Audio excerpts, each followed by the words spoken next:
Imagine becoming a victim of a horrific accident that was supposed to have been protected against 3 years earlier when something similar occurred. Imagine this happening just after your shift during the time you're supposed to be heading home.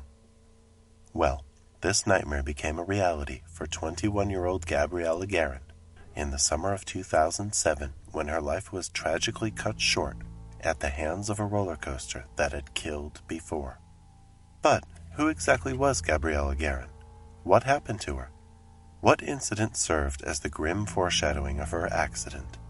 And what was done afterward to prevent such an incident from ever occurring again?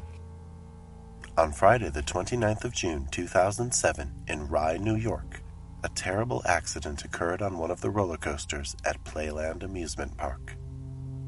Often called Rye Playland and also known as simply Playland, the park was built in 1928 and currently sits on 280 acres of land, featuring 46 total attractions including 5 roller coasters, 3 water rides, a pool, and a beach. Playland is so popular among both locals and visitors alike that it draws more than 1 million happy families and thrill seekers to its grounds every year.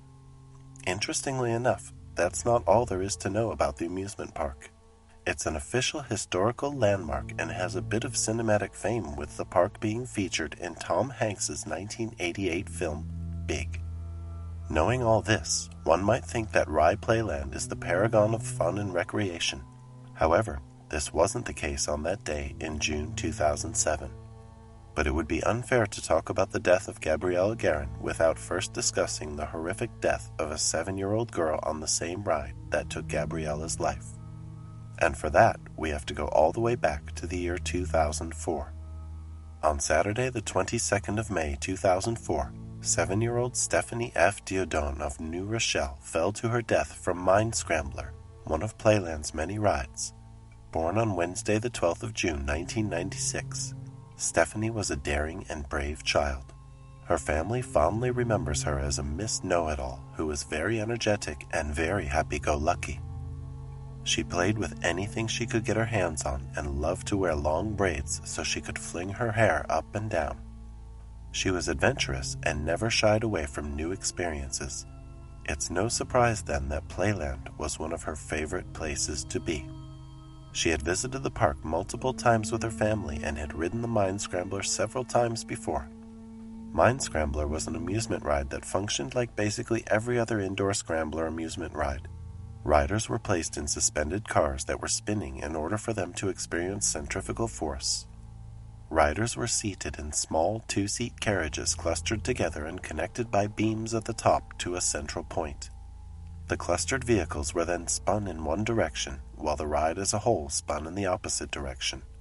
To add to the thrill of it, the Mind Scrambler spun around in the dark to flashing lights and loud music. Stephanie was a big fan of Mind Scrambler, and during that visit to Playland with a family friend, she planned on getting on the ride. As mentioned earlier, Stephanie had ridden Mind Scrambler multiple times before. However, it is important to note that each time she got on the ride, she became bolder and a little braver as her comfort levels on the thrill ride increased. Unfortunately, her daring would lead to the ghastly incident that claimed her life.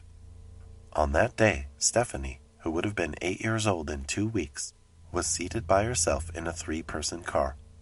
During the ride, she ignored safety regulations and wiggled out of her restraints to kneel on the seat and turn one way or another in an effort to gain the attention of a friend.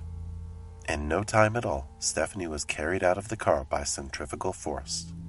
The ride had gone through its daily test on that Saturday morning, and no issues were found with the ride. To add to this, Mind Scrambler had been operating at Playland for 30 years at that time without any trouble. Due to the nature of the accident and the fact that there was nothing particularly wrong with the ride, the park was not cited for any violations or required to make any improvements to the ride after Stephanie's death. Despite this, park officials announced plans to add seatbelts, more lighting, and a second attendant at the Mind Scrambler. This, as you will see in a minute, never came to be.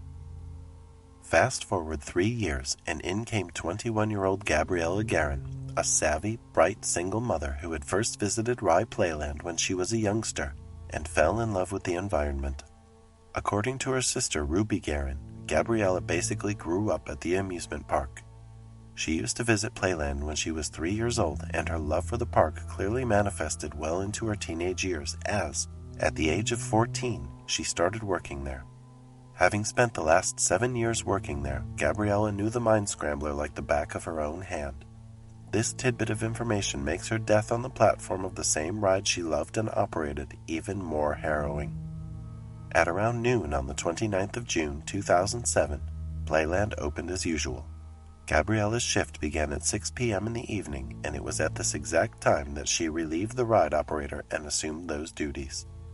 Later on, at 9:10 p.m., Garin was relieved as the ride operator and changed shifts with another ride operator. Her shift was officially over. However, Gabriella decided to help continue admitting additional passengers, and she assumed ticket collecting responsibilities. The story only goes downhill from here. The first cycle of the ride under the new operator went off without a hitch, and, afterward, Gabriella told the new operator that she would fasten the new set of riders into the cars. It was around 9:30 p.m. when Garin began loading new riders onto the Mind Scrambler. This was to be her last duty before she headed home. While she was working, impatient riders began shouting, "Come on, start the ride!" The ride's new operator was an 18-year-old teenager, and he apparently had his view obstructed by the high back on the seats of the ride, and he couldn't see that Gabriella had not yet vacated the ride area. In fact, she was not only in the ride area, but she was also kneeling on a seat bench. With his view blocked, the ride operator did not know Gabriella's position, and, unfortunately, he started the ride at full throttle. What follows next was a dreadful accident that nobody could have foreseen. Gabriela Garin was thrown from the ride and onto the platform in the blink of an eye. It didn't take long for the ride operator to notice that something was wrong this time, and within 15 to 20 seconds of Gabriella being thrown off the ride, he shut it down and radioed for assistance. However, the deed had already been done. Despite seasonal park rangers, county police, and park emergency medical workers arriving at the scene in no time and requesting an ambulance, Gabriella would not make it. At 9:40 p.m., Portchester, Rybrook emergency medical workers arrived on the scene, but it was too late. Gabriela Garin was pronounced dead at the scene only 2 minutes afterward. Thus, the life of a young mother, sister, daughter, and friend ended in the blink of an eye. Gabriela Garin left behind her 2-year-old daughter who she loved immensely and was greatly devoted to. She was a good mother and a hard worker, and now she will never see her daughter grow up. The question on everyone's mind should be, what happened? Could anything not have been done to prevent this tragedy from occurring? The ride was immediately shut down for the rest of the summer, along with 2 other rides at the park owned by the same company, Power Surge and Go-Karts. Investigations began almost immediately, and safety procedures were inspected.